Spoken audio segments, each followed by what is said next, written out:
મહેસાણા જિલ્લાના કડી શહેરમાં ધારાસભ્ય અને એક સરકારી ઇજનેર વચ્ચે ટેલિફોનિક માથાકૂટનો મામલો સામે આવ્યો। કડીના ધારાસભ્ય રાજેન્દ્ર ચાવડાએ નાયબ ઇજનેર ઓજસ પટેલને માર્ગ પરના ખાડા પૂરવાની સૂચના આપી હતી। જોકે નાયબ ઇજનેરે આ કાર્યવાહી હાથ ધરવાની ના પાડતા ધારાસભ્ય નારાજ થયા હતા। સમગ્ર મામલે કડીના ધારાસભ્ય રાજેન્દ્ર ચાવડાએ પોતાનું નિવેદન આપતા જણાવ્યું કે તેઓ ગ્રામજનોની રજૂઆતને પગલે અધિકારી સાથે ફોન પર વાત કરી રહ્યા હતા।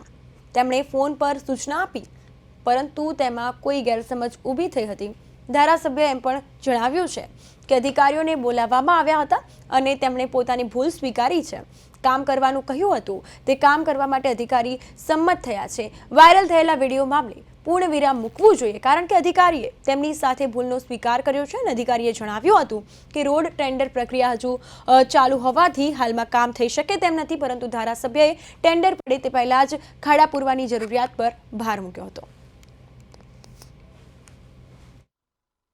ધારાસભ્યશ્રીને અધિકારીઓ બધા સાંભળે છે, નથી સાંભળતા એવું નથી અને લોકો પરંતુ કંઈક ગમે તે કારણસર આવું બની ગયું હોય તો એમાં આ મુદ્દાને બહુ ઉછાળવાની આપણે બહુ કામ કરવાનું અધિકારીશ્રીએ કહી દીધું છે તો હું કામ કરી દઉં।